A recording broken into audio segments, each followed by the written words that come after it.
Hi there! Welcome to this video on an introduction to resolution and significant figures. To start off with, we're going to look at resolution, which is how fine or how coarse a measurement you're taking with a particular device. And to illustrate this principle, we're going to look at a couple of scales here. The first scale is a kitchen scale, and this is going to measure the mass of an object with a resolution of 1 gram, while this jeweler scale can measure the resolution of an object to the nearest milligram. So this one has a much higher resolution than this one. A milligram, remember, is 1/1000th of a gram. Okay, well here are my two scales, and here is a 10-gram weight. And if I take this and I place it on the kitchen scale, you can see it gives me a measurement of 10 grams. And as far as the resolution of this kitchen scale goes, that's exactly 10 grams. It's not 11 grams, it's not 9 grams. I'm only able to measure to the resolution of the gram.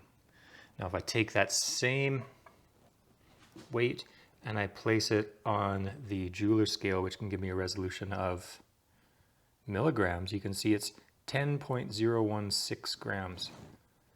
And as the resolution of a milligram, this is actually 10,016 milligrams. And so as far as this scale is concerned, this is exactly 10,016 milligrams.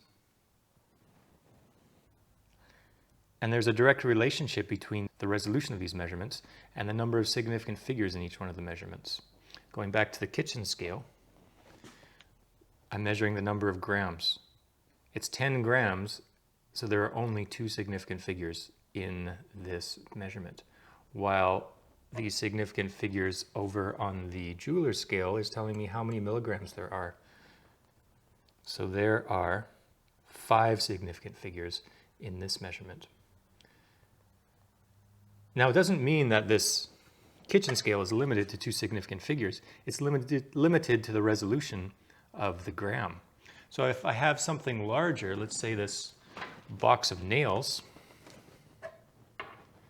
and I place it on the scale, you can see it's 408 grams. So this now has 3 significant figures, because we need 3 to represent the number of grams, 3 significant figures to represent the number of grams of this kitchen scale. Another example of resolution and sig figs in a measurement that we can look at is height. I am 190 centimeters tall. That number has a 1 centimeter resolution, and it's to 3 sig figs. If we had a more precise measurement, I might be 190.4 centimeters tall. This number has a resolution of 0.1 centimeters and 4 sig figs. If we were to make this measurement with just 1 sig fig, I would actually be 2 meters tall, which is fantastic because I've always wanted to be that tall. Now shifting gears a little bit and looking at how you determine how many sig figs a number has, let's take a look at a few different numbers. So the first number that we can look at is, let's not even worry about what the units are for these numbers. Let's just consider what the rules for determining sig figs are. So if we have a number, let's say 173.5, that number has 1, 2, 3, 4 sig figs. And the reason that it has 4 significant figures, or 4 significant digits, is that it has 4 non-zero numbers. So we count all of the non-zero numbers. If we have another number, something like, let's say 4021.01, that number has 1, 2, 3, 4, 5, 6 sig figs. And the reason this number has 6 sig figs is because we count all of the non-zero numbers as well as any zero that's between a non-zero number. However, if we have the number 0.00123, this number has only 3 significant figures.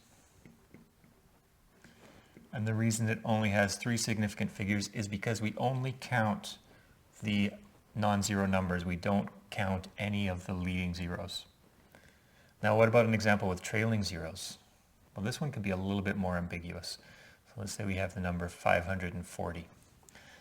Now that number has 3 values, 3 digits in it. 2 of them are non-zero, and then we have a trailing, a 0 at the very end. So this one's actually a little bit ambiguous. we could look at it in a couple of different ways. We could say, okay, well, it's got 3 sig figs because there's 3 numbers there. But this number here, that last 0, may or may not be significant, and it's a little bit ambiguous as to whether it is significant. If I put a decimal point there, then I would know that that 540 is the 3 significant figures.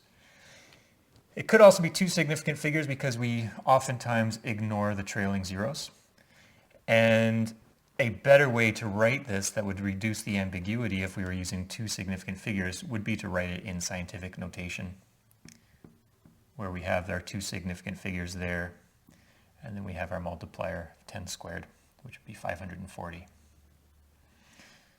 Okay, so what I've done here is I've written out 5 new numbers, and what you can do is pause the video, take a couple of minutes, figure out how many sig figs each one of these numbers has, and then come back and I'll show you the answers.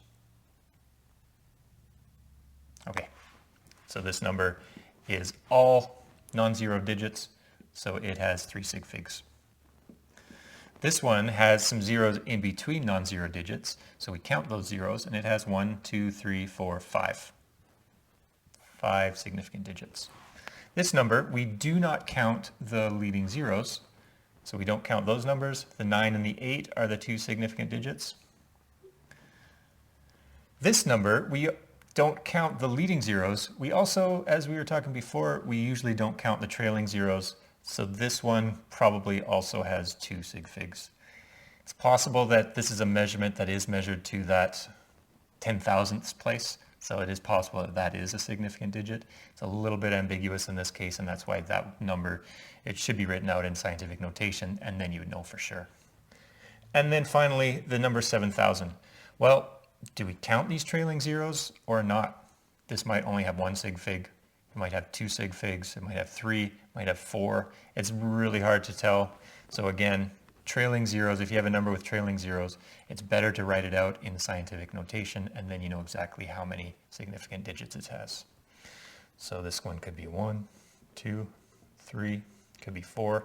We just don't know. All right, well, thanks for watching the video. I hope you learned a little bit about significant digits as well as resolution in measurements, and we'll see you in the next video. Hey, one final note about this video, and it's not about resolution or significant figures, but it's actually about this wonderful whiteboard setup that I have here. Now, this may not be the first video that you've seen of mine with this setup, but it's the very first one that I've actually made. And I had a lot of fun doing it. There's still quite a bit of learning that I have to do, figuring out how to streamline the process, how to do the editing, things like that. But I really look forward to using the system in the future and making lots of new educational videos just for you. So thanks again for watching, and I will see you soon.